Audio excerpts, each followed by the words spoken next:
கோவலன் கண்ணகி கிட்ட இருந்து இன்னைக்கு இருக்கிற தலைமுறை கத்துக்க வேண்டியது காண்டக்ட், ஒழுக்கம்.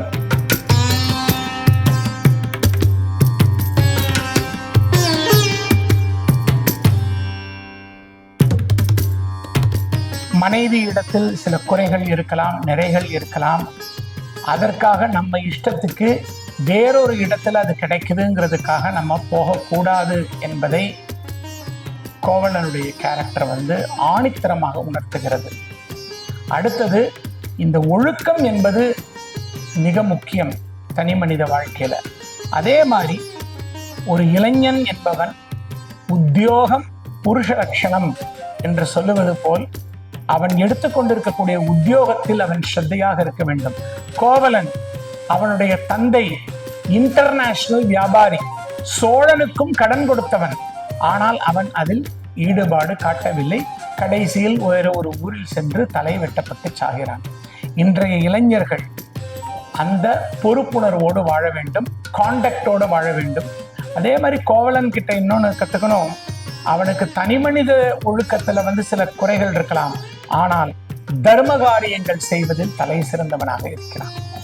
இதே பூம்புகாரில் வைத்து அவன் பல்வேறு விதமான அறச்செயல்களை செய்திருக்கிறான். அப்படி அவன் அறச்செயல்கள் செய்ததால் தான் தர்மம் அவன் இந்த தலையை காப்பாற்றவில்லை என்றாலும் அவன் மீது விழுந்த பழியை அவன் மனைவி துடை தெரியக்கூடிய நட்பெயரை அந்த தர்மங்கள் அவனுக்கு கொடுத்தன என்பதை கோவலனுடைய அந்த பாத்திரம் காட்டுகின்றது. கண்ணகியை பத்தினி தெய்வம்னு வணங்குறோம், மாரியம்மை என்று வணங்குகிறோம், பகவதி அம்மை என்று வணங்குகிறோம். ஈழ நாட்டில் கண்ணகை என்று வணங்குகிறார்கள். கேரளாவில் இப்பதான் ஆற்றுக்கால் பகவதி அம்மன் கண்ணகிக்கு உலகத்தின் மிகப்பெரிய பெண்களுடைய கூட்டம் கூடும் விழாவாக அது ஏன் கொண்டாடப்படுகிறதுனா, மதுரையில் கோவலன் கண்ணகி இருவரும் மாதரி வீட்டில் தங்குகிறார்கள். 15 வருஷத்துக்கு அப்புறம் புருஷனுக்கு சமைச்சு போடுறா, வெத்தலை பாக்கு கொடுத்து வீசி விடுறா. அவன் எந்திரிச்சு ஒரு சிலம்போட எடுத்துட்டு கிளம்புறான்.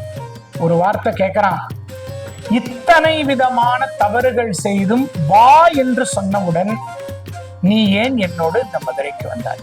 இந்த காலத்துல நிறைய இந்த பெண்கள் ஆண்கள்லாம் கண்ணகி சீதை இவங்கெல்லாம் ஒரு அறிவு கட்டவங்க, பெண்ணியமே அவங்களுக்கு தெரியாதுன்னு இந்த மேற்கத்திய பெண்ணியத்தை பேசிட்டு உட்கார்ந்துட்டு இருக்காங்க. நல்லா கேட்டுக்கோங்க, இந்திய நாட்டின் வாழ்க்கை முறை வேற.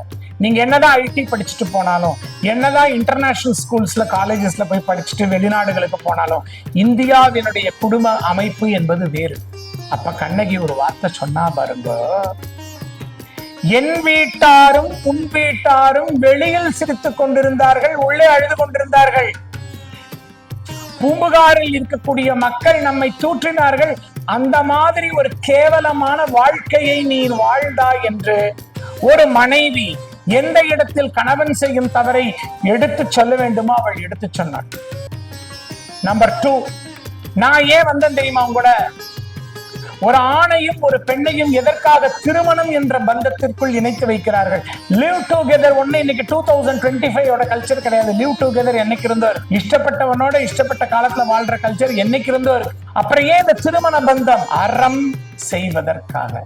ஒரு ஆணும் பெண்ணும் குடும்பம் என்ற ஒரு அமைப்புக்குள் குடும்பத்தையும் பேணி பாதுகாக்க வேண்டும்.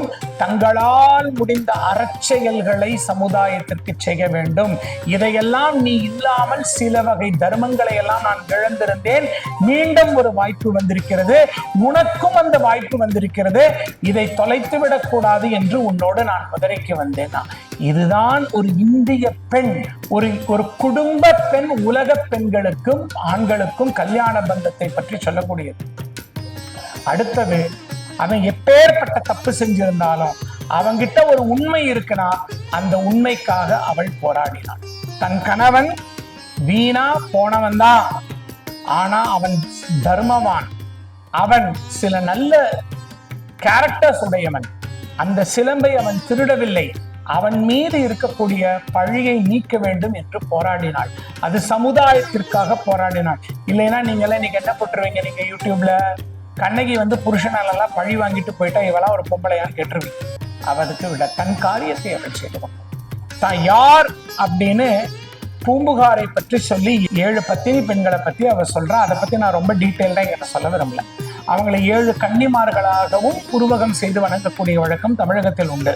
இது வரலாற்றில் சொல்லப்படாத ஒரு செய்தி உங்களுக்கு சொல்றேன். 7 கன்னிமார்கள் என்பது அந்த 7 பேர்த்தையும் குறிக்கும், 7 நதிகளை குறிக்கும், சப்த மாதர்களை குறிக்கும், இந்த பூம்புகாருடைய 7 பெண்களையும் குறிக்குங்கிறது. அது எல்லாமே இன்னைக்கு காண்டக்டை பத்தி தான். கணவன் மனைவி பொருள் தேடுவதற்காக இன்னைக்கு பிரிந்து வாழக்கூடிய சூழ்நிலை இந்தியாவில் அதிகம் அதிகம் அதிகம். அப்போது இருவருக்கும் இந்த தனி மனித ஒழுக்கத்தில் கவனம் செய்து நெறி மாறாமல் இருப்பதற்கு பொறுப்பிருக்கிறது என்பதை அந்த 7 பேருடைய வாழ்க்கையின் மூலம் கண்ணகி உணர்த்துவதாக இளங்கோடிகள் செய்திருக்கிறார்கள்.